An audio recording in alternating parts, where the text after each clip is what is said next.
Good evening. The Who's today in New South Wales were on at Wyong. First day of their Cup Carnival. The Cup's on tomorrow. The rail today, well, the track was given out good, which it was.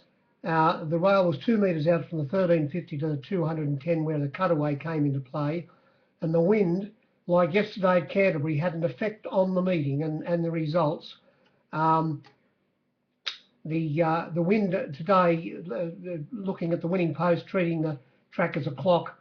You have a look at the configuration of Wyong. The wind was going from 8 o'clock across to 2 o'clock, so the leaders on the fence were running directly into the wind down the side, which, as I say, had an effect, and it was hard to get home if you led on the fence.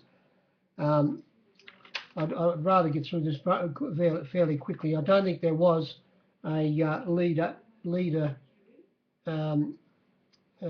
Yes, there was. In the second race, Duralian led all the way, and trained by Gay, and I'm pretty sure it was the only leader to win. Yes, it was. All of the others came from behind, but Gay's horse, unfortunately, was first past the post, but lost the race on protest. So well, I'll get to that. Race 1, on the screen there was 107.5, only 101 in the marketplace. There was there were horses that were returned SP that were 5 times what they actually started. The opening, the winner was backed, Cameo. It jumped out and was always handed in the lead and sat 3 wide, so 3 wide outside the leaders, but with wind cover. That was the trick. The horse that led on the fence was well backed, Got to Be You. It led with on its outside a very well backed runner in Spinarosa, and as I say, the winner was 3 wide looking at them, and tucked in behind them on the fence was the opening favourite, Shadow Me, who never had a name. As I say, the winner opened up about $8, got out to $11, which was taken, and it was hard to get $10 at the death. The opening favourite, Shadow Me, went up $2.50, but didn't have a name. It got to $5.50. It was 6 to 4 to 9 to 2. And the opening second, the third pick was Zycosis. It opened up $4 and got to $5.50, also very hard to lay. I never laid either of them, but I did lay the leader on the fence, Got to Be You. $4.80 was given. I did only start at $4, but it touched $3.70 at one stage. I laid 3,000 or 1,000 a couple of times, plus plenty of other bets. And the big plonk of the race was the horse to finish up running third, Spinarosa, who found the line very strongly last start. I think it was a Gosford. It went up $10, got out to 11, and then it was poleaxed. It was into 480 at one stage, and the funny thing, I laid it to lose for 2,000 at 480, so I averaged it out fairly well. I didn't go off the top odds, but I did lay it for plenty, and as I say, it set outside the lead and stuck on very well, and the winner got the wind cover, as I say, and I suppose it was a result for the captains. In the second race, fat here for the bookies, percentage-wise, but there were plenty of runners never had names. 116.2 on the screen, and I must admit it was only 112 top odds, but quite a few runners unlabelled. I'm not saying it wasn't any good, but outside the 2 picks, it was very hard to lay some other runners. They went up Evans Duralian, which, as I say, was first past the post, led on the fence, cut the wind, and it lost the race on protest. When they turned for home, the horse starting favourite in the race, Talon, which went up second pick at $2.70, and it never stopped firming. It was into $2.40 at one stage, but it did start $2.70 at the death, and the winner started $3. Then the horse first past the post, Duralian, started $3.30 on my board, and as I say, ridden by Karen McAvoy. Talent. He went to. He said he took his running. He'd already established a run on the turn inside inside Duralian, and Berry came in slightly on him, which cost him his momentum. Only got beat a nose, and the stewards upheld the protest, and the two favourites crossed the line together, and only the margin was as I say, a nose, and a 0.6 of a length away in third hole was the third pick, which was Wiley Bay, and it sat 3 wide outside the leaders all the way, but again with wind cover, and only got beat 0.26 of a length. So you can see how important it was to be off the page, not on the fence, where the and because the third horse stuck on so well. They beat the others easy, as the betting suggested. Now, race 3, and another fat race per wise, 122.5 on the screen, but in the marketplace 10 less, 112. There were plenty of runners that were longer, and winning this race was Clay, trained locally at Wyong, and Nash was aboard, and it sat tucked in third behind the 2 leaders on the fence. Leading was Just a Girl, who cut the win, so forget its run, and also on its outside was Hook Me Up, having its first start in the race. It got past the leader on the turn, got clear, but when Nash got the split in between runners, he was a bit too strong halfway up the straight, going away to win by a length and a half. Running third in the race was Niobe, who it was a bit hard to lay. It opened up $3 and got out to $4.40. The 4 in the market were the winner, Clayen, went up very safe. We put it up $3, got to $3.80, but it was taken, and the 370 only started 350. Greenwich, who was resuming today, had been gelded and had the winkers on. It opened up nice tight market. There was plenty of per when we went up, $2.50, got to $3.30, and it was taken into $3. A little bit of money for Hook Me Up at one stage at $8 you could lay it, but it never went off. And as I say, the hard run of the lay was Niobe. It went from $3 out to $4.40. And the runners down the bottom, like I had up 100s, 200s, 200s, and 33s, and 30 to 1, and they didn't have prices. So forget about the 112 we had on the board. There was the 4 in the market were the only ones backed, with a little bit of money for them, and especially the winner, as I say. But it all depends how you handle it. You could have won or you could have lost on the race booking. Race 4, 110.1 on the screen, but there was 10 less in the marketplace, only 100 neat. And winning this race was Strace. It wouldn't appear on the fluck board, but $7.50 was given on the fence. Opened up $5 and got to $7.50. And at one stage, the $5 was taken. It started $5 on my board. I had to wind $5 up at one stage, but I was 5 when they jumped. And I actually had it up near the lead Strace. The J Ford from barrier, he came in 2 from barrier 11 in a field of 12. He was a bit too clever, and he went back. He didn't go near the lead. He went back and looked for cover midfield, and he hooked around their heels, turning for home. And he sprinted down the outside, and he finished up going away to win by 2.3 lengths. Running second in the race was Rock This World, which was extremely well back, $21 into 15 hard to get. I laid, I think I laid at $18, 150 on at $18 at one stage.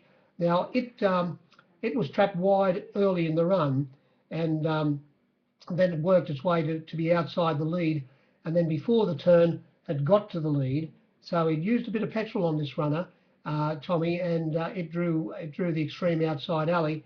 And when he got to the lead before the turn, of course, the wind took care of him. but he was still able to get clear and stick on and run second. So its run was very good. Running third in the race was Carouse. It was very hard to lay. It went from $4 out to $5.50. Likewise, the top weight Actus Child, it went up about $4 as well, and it got out to $6.50. Both of them extremely hard to lay. Starting favourite in the race was Sir Denzel. Went up $3, got out to $3.80, into about $3.30 at one stage, back out to $3.50 when they jumped. Laid it for a good bit of section, and there was another runner that was labelled at one stage Street Justice. They would have taken $8 and $8.50 off you at one stage in the betting, but it started $10 on my board, and you couldn't lay it at the death. And as I say, the winner was by far the best back. $7.50 given, $5 taken at one stage. Did start $5, and it was ridden with wind cover, which helped it a lot. By the same token, it was a very good win. It found the line very strongly, and as I say, the second horse was also a good run, taking into account the way it was ridden. Race 5, this was skinny, this race, only 102.3 on the screen, less in the marketplace, 97 only, and the winner was extremely well backed, $8 given about the win in Knowing Me, and similarly, it got the windbreak. It sat midfield, and then coming down the side, it was eased 3 wide by Brendan Abdullah, and coming to the turn, he joined the leaders 3 wide, and he kept on plugging away. Because he had a bit of a windbreak, that was the reason he most probably got home. Leading in the race was Flamingo Dancer, so and it cut the breeze, and sitting on its outside was the favourite Cantonese. Went up $2.50 Cantonese. Got out to $3.30, bookies reached for it, back into $3 at one stage, even $2.90, but back out to $3. And it set out, it did a little bit of work to sit outside the leader, and unfortunately the leader couldn't take it to the turn, and it dropped off well before the turn, and Cantonese had to go to the lead, as I say, and when he got to the lead, of course, the wind would have hit him straight in the would have hit him straight in the north and south, and he fought on well, hung out under pressure in the straight, causing a bit of a chain reaction to the other runners. He only got beat a half a length, as I say, running third. Running second in the race was Vader, ridden by Killer Calf. She got a lovely suck from barrier 2, but would have been copying the wind coming down the side. When she got the gap appeared, she looked like she was going to sprint through and win, but Vader's a very ordinary conveyance, and it copped a bit of a check, as I say, when Cantonese hung out, which went out onto the eventual winner, and apparently near the line, the brilliant Brendan Abdullah got his whip tangled up with the second horse, but it didn't make any difference. He was still able to get it first past the post. Up near the lead all the way in the 1-1 position, and ran a cheeky race with Surin, who was very well backed.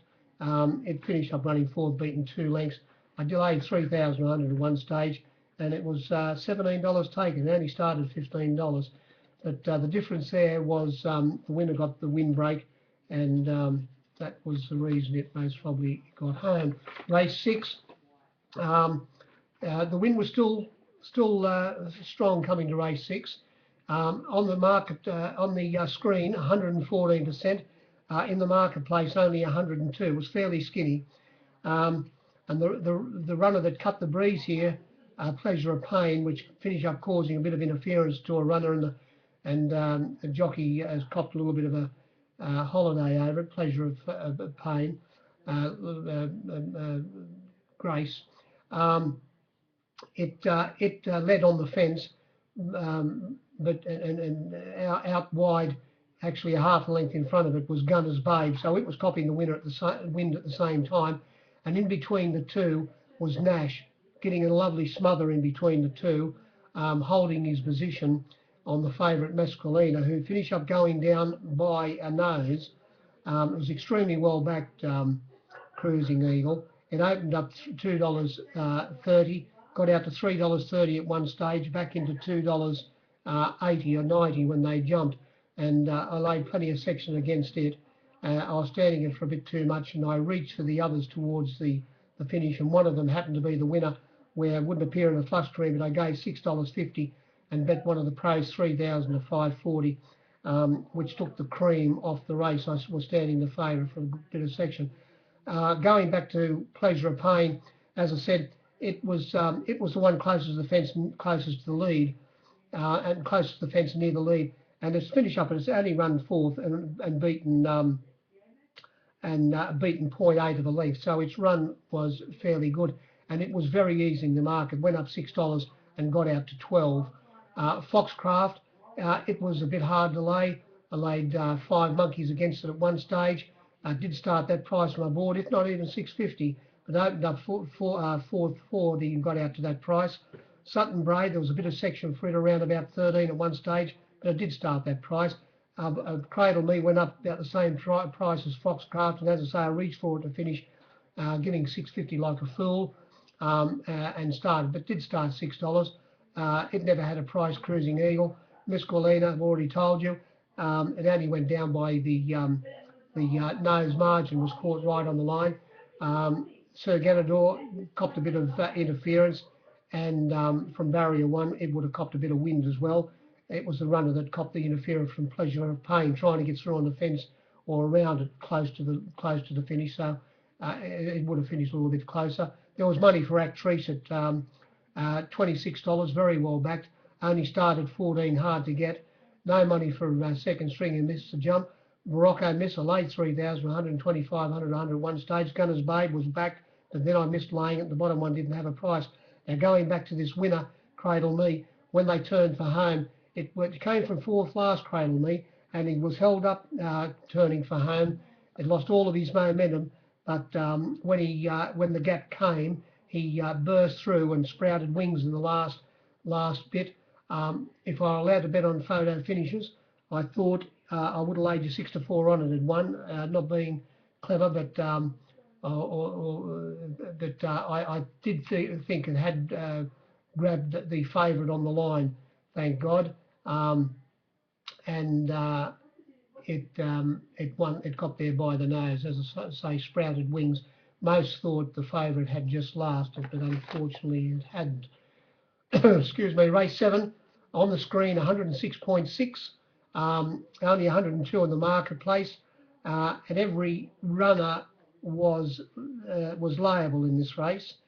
Why wouldn't it be when there's only 102?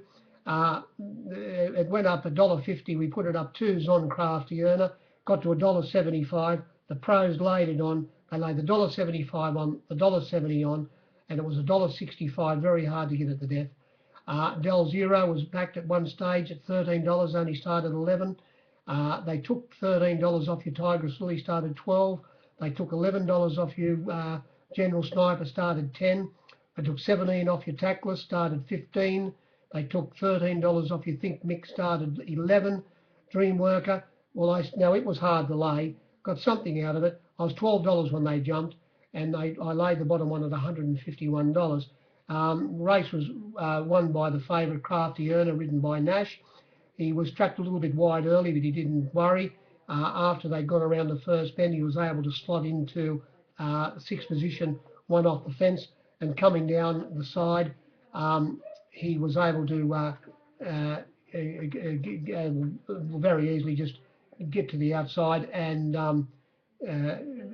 even though not outside, catching the leaders near the turn, he once they straightened up, he balanced it up, and he was more or less, even though he only won by a head, not a head, by a half a length, he more or less was odds on halfway up the straight to get the first prize.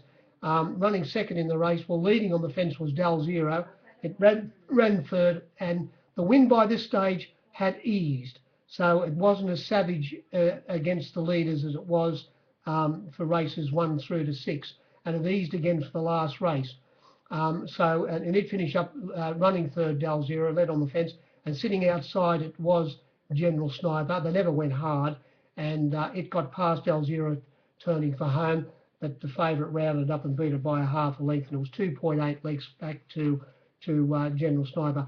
They all had their chance in that race. Come the last race, and there was only 104.9 on the screen. 97 only in the marketplace. And as I said, the wind had eased again for the last race, so it wasn't anywhere as strong as it was early in the day. Winning this race was Ransom Gaze, who came from third or fourth last in between runners. They never went real hard up front. Leading on the fence was a roughie, an 80 to 1 chance on my board, Dicko's Dream. It led, and coming across and sitting on its outside was My Elixir, the top weight from an outside alley. Unfortunately, it broke down in a soft foreleg, and its racing career might be in jeopardy. The winner, as I said, Ransom Gaze. It settled well back in the field, and when they turned for home, he had plenty of horse underneath him, Tommy Berry, Tommy Terrific, and once the horse saw daylight, he went through, and fortunately for the captains, he caught the favourite on the near the line, Show Pony Express, who is a bit of a show pony. I think everybody will agree. It was perfectly ridden. It sat third in behind the two leaders, ridden by James McDonald. When he turned for home, eased around their heels. Even though he got to the lead and, by maybe a length at one stage, you could see that he was full bore, and we were looking for something to come down the outside. As it turned out, the winner got through the middle and got inside him, and running third in the race. The margin, he won by a half a length to finish Sophisticated Lass, and sitting inside the favourite Show Pony Express was Wonder Gal, and it was well in the market at around about $6.50. I was $6.50 all the way, but I did lay it, but not for as much as I would have liked to have. It ran third, and he 0.7 of a length away.